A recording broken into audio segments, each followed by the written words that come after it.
Passar no YouTube, Trate com 2 T's, Trate DF, curtir lá o vídeo para vocês assistirem às aulas. Como eu falei para vocês, elas não vão ficar o tempo todo, então aproveitem. Hoje a gente vai dar continuidade a ácido hialurônico. Eu parei quando a gente estava falando das técnicas de injeção de ácido hialurônico. Bolos, reto-injeção, em leque, em samambaia, achurado. Então foi isso que a gente falou. E agora eu vou falar para os procedimentos em si, nas regiões que a gente faz na face. E como uma boa pessoa que pensa que tem que fazer a sequência certa, então o que eu pensei? Vamos começar a falar de têmpora. Depois a gente vai abaixando para o restante do rosto, tá? Então, têmpora, gente, a indicação de preenchimento temporal é um preenchimento de alta densidade, tá? É um produto mais pesado. Você tem duas maneiras de você preencher a têmpora. Em vetores, e aí eu coloco vários vetores nesse sentido, tá? E em também justa ósseo, em alguns pontos onde estiver mais fundo, onde tiver uma depressão maior no ácido. Acho que tem que abaixar um pouquinho, que tá cortando a cabeça. Tá? Enfim, independente se vai ser justa ósseo ou se vai ser nos vetores, é uma retroinjeção de alta, é um ácido hialurônico de alta densidade, tá bom? Pessoal, quando eu vou fazer o justa ósseo, eu vou fazer bolos no local mais fundo. Uma das coisas que eu tento mensurar na caudinha de sobrancelha, 1 centímetro para trás, 1 centímetro para baixo, seria o ponto de fazer esse bolos justa ósseo. Porém, a gente não pode simplesmente só contar com a sorte da anatomia da pessoa ser exatamente ideal, né? Correta. Então a gente tem que contar que existe anastomose. Então sempre que a gente vai fazer, a gente tem que entrar com a agulha, encostar no osso, fazer a aspiração e aí nas áreas mais nobres, né? Como a têmpora é uma área nobre, eu acho que na verdade todo o rosto tem que ser tratado como se fosse a área nobre. Quando a gente vai fazer a injeção em bolos, a gente sempre aspira ali 30 segundos, 35 segundos, sempre passa um pouco mais dos 20 segundos que são recomendados com a agulha, tá? A agulha que eu utilizo é de 13 milímetros, tá? Os tops em bege ou aquele cinza, porque é a agulha mais calibrosa para poder realmente, se tiver um refluxo positivo, fica mais fácil de vir. E sem contar que o produto é um produto de alta densidade para sair o ácido na agulha, tá? Uma coisa que a gente tem que se ater muito é em relação à quantidade. A minha têmpora já tem uns 2 ml, mas 1 ml aqui, outro ml aqui, tem até mais aqui. Porque a gente também não pode preencher de uma forma que a pessoa fica aquela coisa reta, né? A gente tem que ter preenchimento na têmpora, mas tem que ter aquele contorno para chegar ao malar. Mas não de uma forma que a têmpora aparentemente fique muito funda ou muito preenchida, tá? A gente tem que usar o bom senso das medidas. Então, se vocês forem ver meu rosto, aqui tem um leve desenho de afundamento, não é tão fundo um pouquinho assim, pra assim, pro outro lado. Isso. E aí depois eu tenho o malar. Pra cá, um pouquinho. Entendeu? Tá levemente mais fundo, tem o malar desenhado e depois a mandíbula menor do que o malar. Então, eu tenho que me ater a essas medidas também. Então, não tem como eu falar assim, vai usar 1 ml de cada lado. Eu sempre começo por menos é mais nesse sentido da têmpora, porque eu também faço a têmpora sem anestesiar o paciente. Um dos locais que eu não anestesio o paciente, têmpora e aqui nessa raiz dorsal, quando eu vou fazer justa ósseo, tá? Só no justa ósseo mesmo. E outra, não dói. Eu fiz a aula ao vivo a semana passada na Tayane e realmente fiz sem anestesia nela, não teve dor. É só injetar devagar que a pessoa não sente dor. O próprio produto já tem anestésico, tá?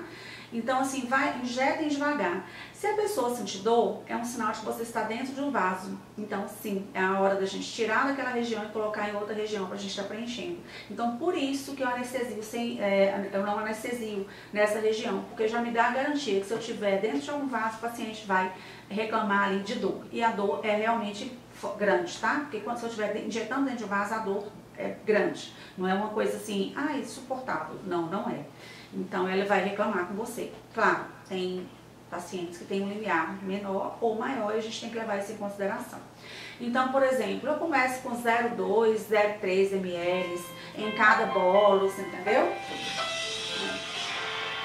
em cada bolos de retroinjeção, de injeção de bolos, 0,2 aqui no ponto mais fundo, sempre aqui, por favor, e de um lado e do outro. Eu fiz na TAI, por exemplo, 2 pontos, um aqui e outro mais para trás, 0,2 em cada um. E aí ficou 0,4 de cada lado. Posso fazer depois mais? Posso, gente. Posso fazer até 1 ml de cada lado sem problema nenhum. E às vezes eu faço justa ósseo e refino no subcutâneo. Quando eu for fazer no subcutâneo, eu tento debridar primeiro a região e fazer as retroinjeções, tá? Fazemos meio justa ósseo, mais meio no subcutâneo. Eu só tenho que ter noção de que eu não posso ficar um ovo aqui, um excesso de produto, né? Tem que ficar uma coisa que seja estética, tá? Então, seria o preenchimento da têmpora. A imagem mostra para vocês, 1 centímetro para trás, 1 centímetro para baixo, seria um dos pontos que realmente você pode trabalhar com segurança desde que aspirando, tá? Muita gente acha absurdo eu fazer o preenchimento justa óssea nessa região, mas de verdade, se você aspirar, ter aquela segurança, se você tiver então um venoscópio, que é aquela luzinha vermelha que ajuda a localizar os vasos, melhor ainda, porque vai te ajudar muito a trabalhar com mais segurança, tá? Em relação ao envelhecimento nessa região, a gente não melhora um pouco, né? Se você fizer um teste aqui, puxar, ó, onde eu faço esse teste, esse finger test, eu vejo melhora, a minha pálpebra melhora e essa região aqui também do zigoma melhora e um pouquinho até da marionete também vai melhorar, tá? Lógico, gente, não vai dar um lift super total, até porque eu tô usando pouco produto. É uma área associada à outra que a gente vai ter o lifting total, tá?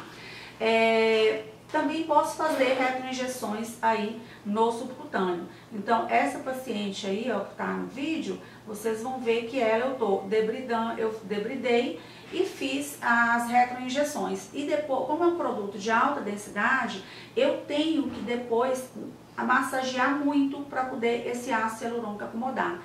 Quando a pele do paciente é muito fina, é muito difícil fazer com alta densidade. Então, às vezes eu prefiro começar o preenchimento com média densidade, quando a pele do paciente é fina, para não ficar aquelas alterações de relevo. Então, prezem por isso também. Veja a pele do paciente. Se ela tiver um suporte bom, uma estrutura boa de pele aqui, uma densidade boa de pele, beleza, pode usar o de alta densidade. Mas se não tiver, prezem por usar o de média densidade. Depois, numa segunda sessão, vocês façam aí o de alta densidade. Agora, o justa ósseo vai ser sempre de alta densidade, tá bom? Preenchimento de glabela, que normalmente é uma região que não tem o pessoal não aconselha preencher muito essa região. Realmente, eu normalmente trabalho com fios nessa região, tá? Normalmente, é uma prática minha trabalhar com fios nessa região, porque é mais seguro. Então, o fio filler ou fio multi, né, cada um dá um nome, ou Hydra, você vai exatamente debaixo da ruga e faz aquele fio que tem 10 unidades em cada um e vai dar um leve volume. Uma sessão só não é suficiente, mas às vezes também uma sessão só de ácido hialurônico não é o suficiente. Se eu vou preencher essa região, eu tento preencher ali, inicialmente eu gosto de fazer o skin booster para dar uma hidratada e depois eu preencho também na ruga, tá, gente? Eu trabalhei já preenchendo muita glabela, hoje não mais. Eu faço realmente em poucos casos, mas faço naquelas pacientes que realmente eu sei que não vai me dar trabalho, que são pessoas que têm uma cabeça mais aberta para isso, entendeu? Eu tento evitar problemas, eu adoro dormir, gente, então eu tento evitar problemas. Então na glabela eu tento trabalhar realmente com fios, com PDRN, não vou falar para vocês que eu não faço preenchimento na glabela, que eu faço, mas evito, tá? E quando eu trabalho com ela, vai ser retroinjeção no subcutâneo, tá bom? Essa senhora, por exemplo, é uma senhora que eu fiz a glabela dela preenchendo com ácido hialurônico, mas é uma gracinha de pessoa, super tranquila, super entendeu que tinha que ser um procedimento feito em mais sessões, que uma sessão só não era o suficiente, tá? Então dá um resultado bom, porque quando a pele já está quebrada nessa região, gente, significa que a ruga já atingiu a derme. Então, eu faço, às vezes, acabo trabalhando em 2 camadas, tanto na superficial, porque vai dar uma hidratada, e aí eu tento, na superficial, usar um preenchedor de média reticulação, porque ele vai ter uma hidrofilia maior, e no subcutâneo mais profundo, eu utilizo um preenchedor de alta densidade, tá? Seria o ideal para eu ter uma resposta boa, porque aí eu tanto hidrato a região, como eu também vou preencher essa região. Às vezes são uma sessão suficiente e às vezes não, eu tenho que fazer mais sessões, porque eu também tenho que prezar de não usar muito produto nessa região. Ah, Janice, qual seria o muito produto? Eu já, nela, por exemplo, eu usei 0,4 ml, 0,2 de cada lado. E isso porque eu usei 0,1 no subcutâneo, profundo, e 0,1 no superficial para dar hidratada. Então foi pouco, mas já dá uma boa suavizada. Porém, o resultado é imediato. Depois ele diminui esse edema, né? Então, temos que ter essa questão. Região de malar e infraorbitário de preenchimento. Normalmente, gente, quando a gente vai preencher essa região, eu tenho que pensar, por que eu coloquei malar com infraorbitário junto? Porque uma região depende da outra. Quando eu vou preencher olheira, eu tenho que ver se o meu malar está bem posicionado. Se eu tiver cálium lacrimal marcado, por exemplo, eu não posso estar fazendo uma olheira se eu tenho falta de posicionamento do malar. Eu primeiro posiciono aqui a região de pré-maxila, posiciono a região aqui do zigomático também, no justa-ósseo, reposiciono todo esse malar para mim fazer a olheira.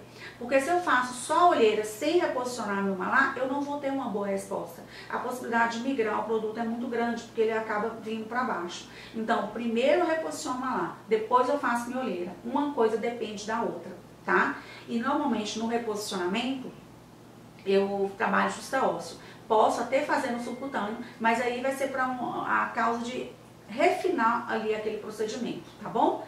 É basicamente isso que eu faço. Esse desenho aí, gente, é o desenho que eu mais faço. Tem muita gente que não usa mais o nome, mas não deixa de ser o desenho que eu faço para poder achar a região que a gente tem que começar preenchendo, que é onde a gente tem uma perda óssea grande, que é um traçado da asa de nariz até o tragus e do canto de boca ao canto de olho. Normalmente a interseção dessas linhas ou próxima à interseção dessas linhas é que a gente vai ter o ponto de risco, que o fundo, a cárie lacrimal, tá bom? E aí, fora isso, aí eu venho apalpando. Aqui no final da orelha, para mulheres, eu venho apalpando o meu zigomático, que é como se fosse uma linha reta acima dessa linha aqui de tragus, a asa nasal. Eu traço uma linha em cima do meu osso, do meu zigomático, e faço vários pontos para poder fazer esse reposicionamento. Esses pontos no MD Codes é dado como L1, L2, L3 ou CK1, CK2, CK3, que CK significa malar. Então, eu reposiciono esse tecido aqui. Então, já reposicionei minha têmpora, já reposicionei meu malar, e aí eu vou concluir com vocês falando um pouquinho já estamos cortando aqui, ó, falando um pouquinho de olheira, porque se eu tô com o malar posicionado, eu tenho que preencher minha olheira. E eu uso esse mesmo percuito aqui, nessa região do risto, para mim chegar aqui. Vou com a cânula profundo, eu não anestesio a olheira, tá?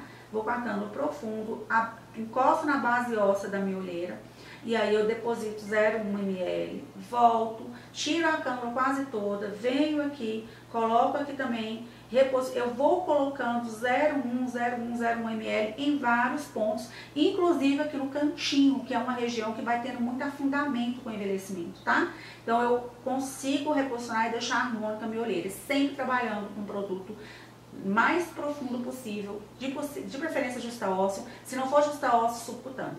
Quando eu trabalho no subcutâneo, eu tenho que usar um produto de média reticulação. Ele vai me hidratar, então eu não posso exagerar na quantidade de produto nessa região. Porque se eu exagero na quantidade, vai ter uma hidrofilia e vai dar bolsa. Então eu não posso exagerar na quantidade de produto que seja de média reticulação. E o meu produto, quando eu uso no osso, na base óssea da órbita, aí eu uso de alta densidade, tá? Para mim poder conseguir levantar essa estrutura inteira. E aí tá feito o meu top model look ou o efeito Kim Kardashian, né? Que cada um dá um nome. Inclusive são nomes vendáveis. Quando eu falo com meus pacientes, vamos fazer um efeito Kim Kardashian, efeito Top Model Look, eles querem fazer, eles se interessam pelo menos em ouvir o que a gente tem para falar para eles, para poder fazer esse procedimento. E aí a gente tem uma melhora daqui do subnasogeniano, temos uma melhora então da olheira fazendo o malar. E hoje eu vou concluir por aqui, porque já deu os tempos, passou dos 15 minutos, a gente continua na semana que vem, tá bom, gente? Obrigada pela presença de vocês, passem lá no YouTube e curtam pra mim, tá? Por favor. Começa a seguir também. Começa a seguir também, que aí eu vou conseguir fazer mais coisa pelo YouTube.